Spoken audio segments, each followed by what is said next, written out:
मित्रों, नमस्कार। आज के इस व्याख्यान में मैं आप सभी का हार्दिक स्वागत करती हूँ। मैं प्रोफेसर अनुपम शर्मा, अध्यक्ष राजनीति विज्ञान एवं मानवाधिकार विभाग, इंदिरा गांधी राष्ट्रीय जनजातीय केंद्रीय विश्वविद्यालय से संबद्ध हूँ। मित्रों, आज का विषय है भारत में राजनीतिक स्थिरता एवं आर्थिक विकास। आर्थिक विकास किसी भी देश के लिए लोगों के बेहतर जीवन को बनाने के लिए, उसमें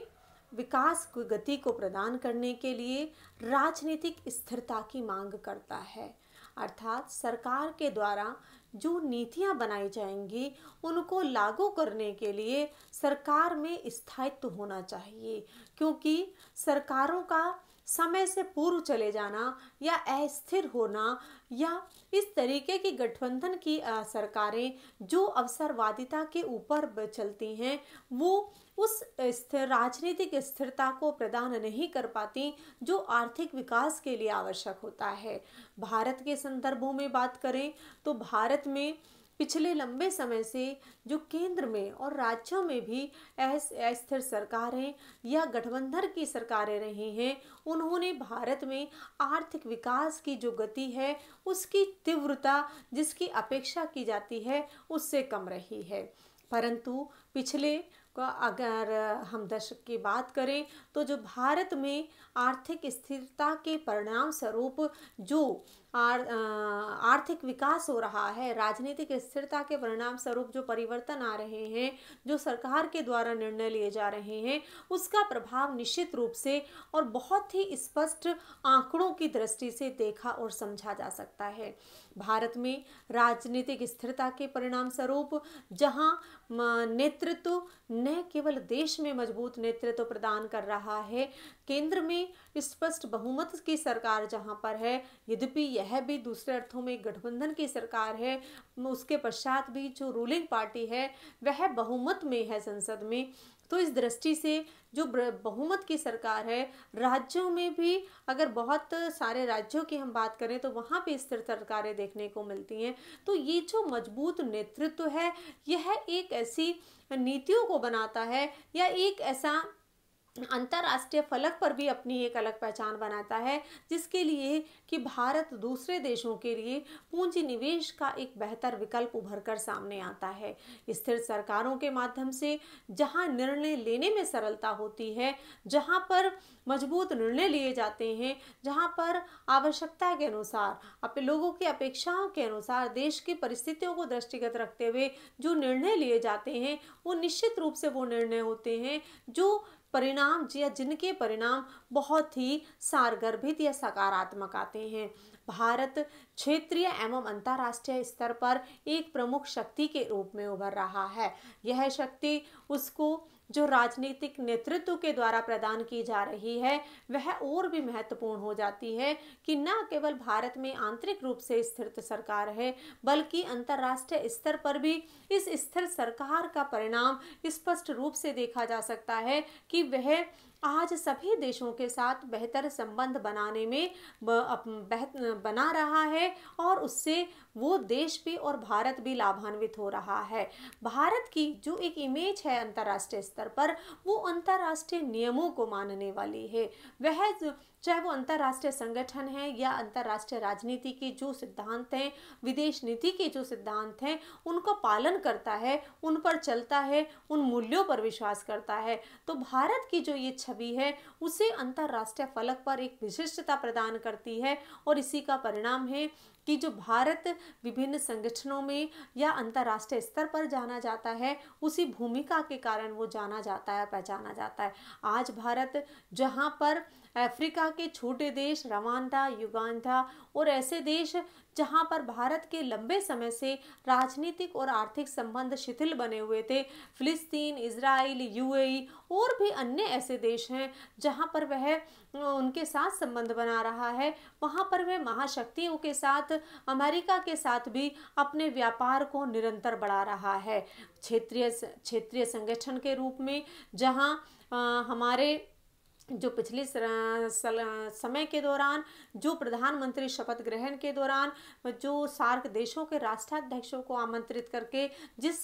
की हम कहें कि शुरुआत की गई थी, आरंभ किया गया था पड़ोसियों के साथ संबंध बेहतर बनाने का, वो वर्तमान तक जारी है। यद्यपि जो सीमा विवाद हैं वो भारत के अपने पड़ोसी कुछ देशों के साथ बने हुए हैं, पर भारत अपनी क्षमता के आधार पर अपनी संप्रभुता को बनाए रखने में, अपनी एकता और अखंडता को बनाए रखने में सक्षम है। यह भी उसी राजनीतिक स्थिरता का परिणाम है जिसको स्पष्ट रूप से देखा जा सकता है। इसी का परिणाम है कि जो भारत का डायस्पोरा है, जो विभिन्न देशों में है, आज वह भी मुख्य भूमिका में उभर कर सामने आ रहा है। जहां पहले वह विशेष क्षेत्र के नाम से जाना जाता था, विशेष राज्यों के नाम से जाना था, आज वह भारतीय डायस्पोरा के नाम से जाना जाता है। और उसका प्रभाव हमने जो हमारे वर्तमान प्रधानमंत्री हैं उनकी अमेरिकी यात्रा के दौरान उसको स्पष्ट रूप से देखा जा सकता है। उसका राजनीतिक शोधार्थी होने के नाते उसका विश्लेषण भी किया जा सकता है कि भारतीय जो डायस्पोरा है उसका महत्व विदेशों में महाशक्तियों के मध्य कितना है, उसको उसके विश्लेषण के पश्चात निकाला जा सकता है। इसी का परिणाम है कि भारत आज राजनीतिक शक्ति के रूप में उभर रहा है, एक मजबूत शक्ति के रूप में उभर रहा है। और यहाँ पर उस दूसरे देशों के साथ कैसे संबंध बनाए जाएं, कैसे आर्थिक व्यापार किया जाए, कैसे देश के आर्थिक विकास को गति प्रदान की जाए, यह भी महत्वपूर्ण हो जाता है। इसी का परिणाम है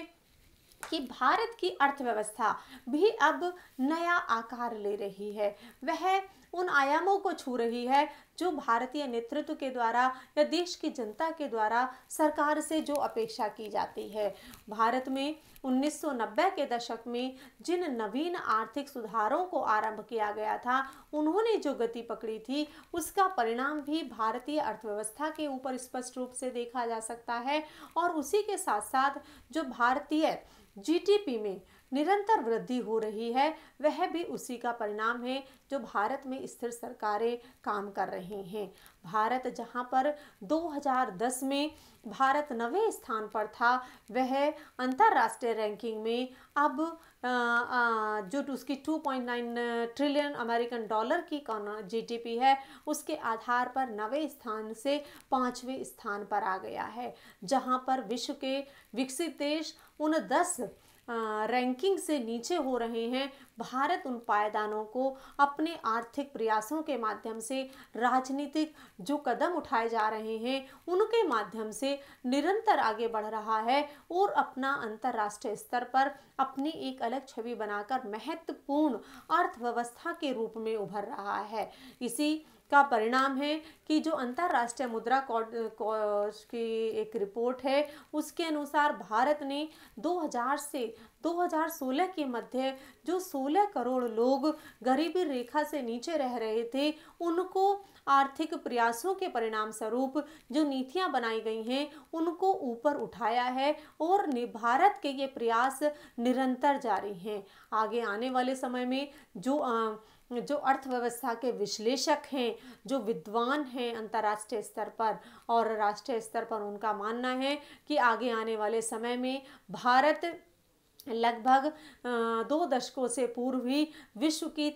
तीसरी अर्थव्यवस्था जीडीपी के आधार पर बन सकता है। राजनीतिक जो नेतृत्व है उसके द्वारा भी निरंतर यह प्रयास किया जा रहा है कि वह उस दिशा में निरंतर कार्य करे और उसको आगे लेकर जाए। इसी के परिणाम स्वरूप जो भारत की अर्थव्यवस्था है उसमें भी परिवर्तन आ रहा है और देश का विकास भी हो रहा है। आज देश का प्रत्येक व्यक्ति का विकास हो रहा है, आर्थिक विकास को नई गति मिल रही है। भारत में जो आर्थिक विकास के लिए जो कार्य किए जा रहे हैं उसी का परिणाम है कि अब भारत स्वयं पूंजी निवेश के लिए दूसरे देशों के लिए एक महत्वपूर्ण देश के रूप में उभर रहा है। पूंजी निवेश के लिए दूसरे देश भारत की तरफ आकर्षित हो रहे हैं। और वर्तमान में जो संपूर्ण विश्व कोविड महामारी के दौरान जहां पर सबके व्यापार बाधित है, उत्पादन वितरण बाधित है, ऐसी परिस्थितियों में भारत के लिए जो वर्तमान नेतृत्व के द्वारा जो बल दिया जा रहा है भारत में आत्मनिर्भरता का, वो और भी महत्वपूर्ण हो जाता है। यद्यपि भारत की यह आत्मनिर्भरता सीमित नहीं है, यह विस्तृत है, जो वसुधैव कुटुंबकम की बात करती है, जो अपने स्वयं के आत्मनिर्भरता के साथ सभी को साथ लेने की, आयात निर्यात पर बल देती है। इसी के द्वारा जो वर्तमान नेतृत्व के द्वारा लोकल चीज़ों पर, उत्पादन पर बल दिया जा रहा है, वह भी महत्वपूर्ण हो जाता है, जिसमें वोकल फॉर लोकल को लेकर और लोकल फॉर ग्लोबल को लेकर जो बल दिया जा रहा है वो महत्वपूर्ण है कि स्थानीय स्तर की आवाज़ों को ऊपर उठाया जाए और जो लोकल स्तर पर वस्तुओं का निर्माण हो उन्हें और से अधिक ग्लोबल बनाया जाए, उनका वैश्वीकरण किया जाए, क्योंकि प्रथम बार जब कोई वस्तु का उत्पादन होता है तो वह स्थानीय ही होती है, वह लोकल ही होती है। धीरे धीरे उसकी देश की मशीनरी, लोगों का विश्वास, अपने स्थानीय स्तर पर के उत्पादन पर जो उनका विकास होता है वह ही उसको ग्लोबल बनाता है। भारत का जो विकास है वह संतुलित एवं सतत विकास पर बल देता है कि जो विकास होना चाहिए वह संतुलित हो। अगर हमें प्रकृति से लेना है तो हमें प्रकृति को देना भी है, संतुलित होकर हम विकास करें। अपने आगे आने वाली पीढ़ियों के लिए भी संसाधन जो हमारे पास हैं उनका प्रयोग आवश्यकता अनुसार किया जाए, अर्थात उनका दोहन जितनी हमारी आवश्यकता है उतना ही किया जाए। आगे आने वाली पीढ़ी के लिए जो हमें प्रकृति ने संसाधन उपलब्ध कराए हैं उन संसाधनों को हमें सहेजते हुए उनका उपयोग करना है और उससे लेकर आगे बढ़ना है। इसी के साथ जो वैश्विक स्तर पर एक सप्लाई चेन बनी हुई है, आपूर्ति श्रृंखला बनी हुई है, जहां पर कि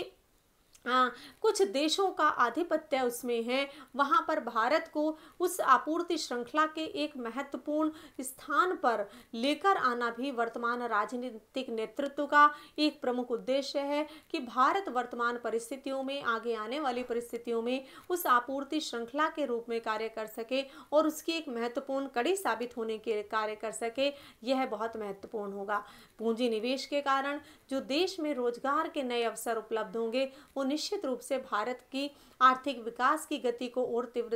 तीव्र करेंगे और उसे और लेकर जाने जाएंगे। भारत में के पास ये क्षमता है, जो हमारे नेतृत्व का मानना है कि भारत को अवसरों को लाभ उठाने की क्षमता है। इसको एक बेहतर उदाहरण के माध्यम से समझा जा सकता है। जब कोविड-19 का दौर आरंभ हुआ था तो भारत के पास यह क्षमता नहीं थी, वह पीपीई किट बना पाता या वह N95 मास्क बना पाता, लेकिन उसके उपरांत जैसे ही आवश्यकता हुई भारत ने उन आवश्यकताओं को, उन अवसरों का लाभ उठाते हुए, उन चुनौतियों को अवसर में बदलते हुए यह क्षमता हासिल कर ली है कि जहां भारत एक दिन में अपनी आवश्यकता के लिए हेतु तो उन सब का उत्पादन कर ही रहा है, परंतु वह सारी सुविधाएं वह दूसरे देशों को भी उपलब्ध करा रहा है, जो कि बहुत महत्वपूर्ण हो जाता है। भारत दूसरे क्षेत्रों में भी मुखर रूप से आ रहा है और यह हमारी राजनीतिक स्थिरता का या मजबूत नेतृत्व का परिणाम है कि भारत की जो आर्थिक विकास है